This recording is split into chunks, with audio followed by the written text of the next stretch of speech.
د رباب ټنګ مې خوښ دی، د رباب ټنګ مې خوښ دی، یاره ستا څنګ مې خوښ دی.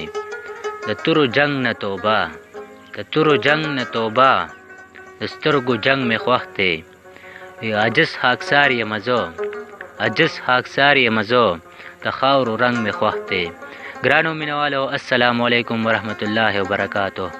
امید لرم چې روغ به یې، جوړ به یې، خوشحاله به یې، ژوند به په مزو کې تېرېږي. مینوالو ادبي خپرونه پټ لالنو کې زه یم ستاسو ورور، ستاسو ملګری ما صابر سره د خپل ګران ملګري انعام الله سره.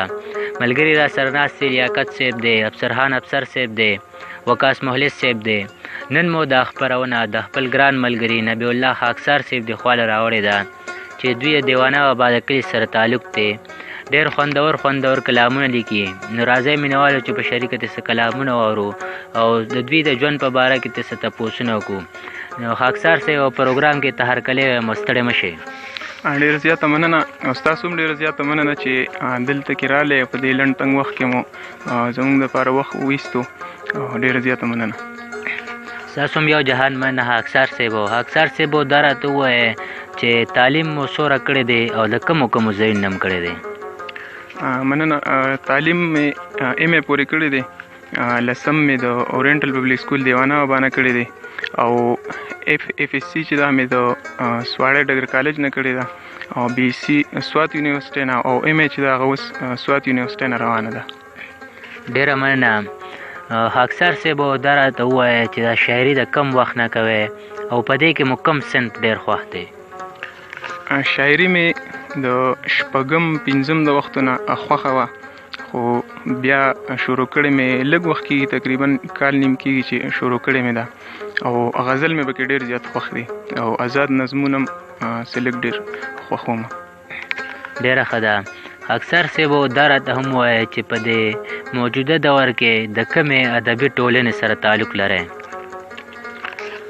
زه خو په خپله داسې څه ادبي ټولنې سره تعلق نه لرم او بل مونږ ته نږدې داسې څه ادبي ټولنه شته دی هم نه او لرې ټیم نه میلاویږي چې مونږ لاړ شو او کوشش کوو چې څه ادبي ټولنه جوړه کړو دلته ځان له د خپل ملګري بیا به پکې انشاءالله شرکت کوو.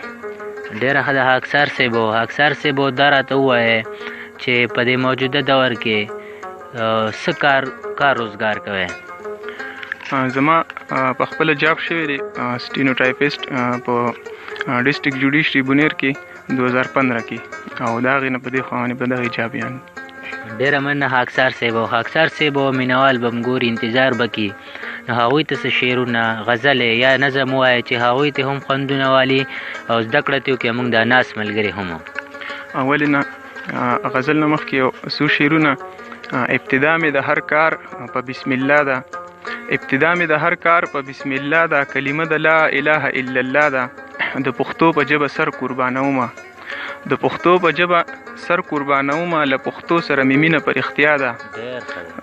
چې بتان و بیا پټان شو اوس پښتون دی، چې بتان و بیا پټان شو اوس پښتون دی، دا نامه ورله ورکړې مصطفی ده. مننه. او زه خاکسار په خاکسارۍ ځکه مین یم، زه خاکسار په خاکسارۍ ځکه مین یم، خاکساري مې خوښه کړې لوی الله ده. هغې نه بعد غزل دی.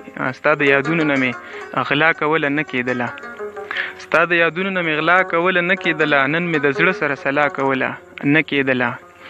شومه په خپله په بازار کې خریدار د سترګو، شومه په خپله په بازار کې خریدار د سترګو، د خپلو سترګو مې سودا کوله نه کېدله. مننه.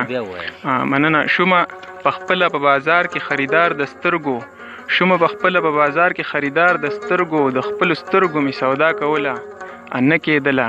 او دومره مې زړه په ګناهونو کې تور شوی دی چې دومره مې زړه په ګناهونو کې تور شوی دی چې نن مې د زړه نه چې دعا کوله نه کېدله. مننه. اوس د جانان د پیغلتوب وختونه ختم شولو، اوس د جانان د پیغلتوب وختونه ختم شولو، چې یې څه ډېره ناز ادا کوله نه کېدله. او هغه جفا کې دومره جفاکار شولو چې هغه جفا کې دومره جفاکار شولو چې نن یې زما سره وفا کوله نه کېدله. مننه. او د دې خاکسار قسمت کې نشته دیدن د جانان، د دې خاکسار قسمت کې نشته دیدن د جانان، چې نن یې روغه ورله بیا کوله نه کېدله. ډېر ښه.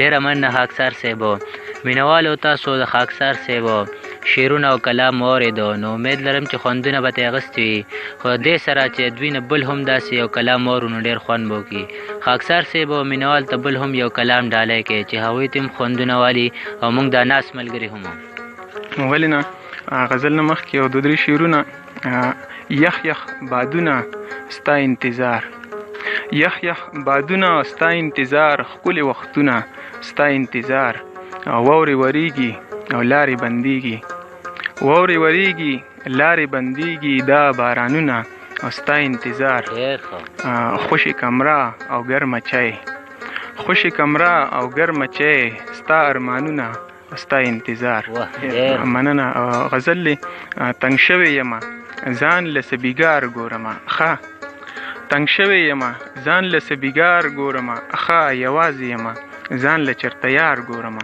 ښه مننه ماشوم بچی په ولږه خېټه خپلې مور ته وایي ماشوم بچی په ولږه خېټه خپلې مور ته وایي وزمه چرته ځان له روزګار ګورمه ښه مننه او نه مسافرۍ کې زه خفه یم ملګرو نه مسافرۍ کې زه خفه یم ملګرو زه ځمه ځان له کلي کیسه کار ګورمه مننه نه مسافرۍ کې زه خفه یم ملګرو نه مسافرۍ کې زه خفه یم ملګرو زه ځمه ځان له کلي کیسه کار ګورمه ښه د ښار د یارانو نه مې توبه کړله ملګرو د ښار د یارانو نه مې توبه کړله ملګرو په کلي کې اوس ځان له یو دلدار ګورمه ښه مننه او اخیری شعر دی چې د کلي لیونې په چغه چغه داسې وایي د کلي لیونې په چغه چغه داسې وایي ورک شوی رانه دلته دی خاکسار ګورمه ښه ورک شوی رانه دلته دی خاکسار ګورمه ښه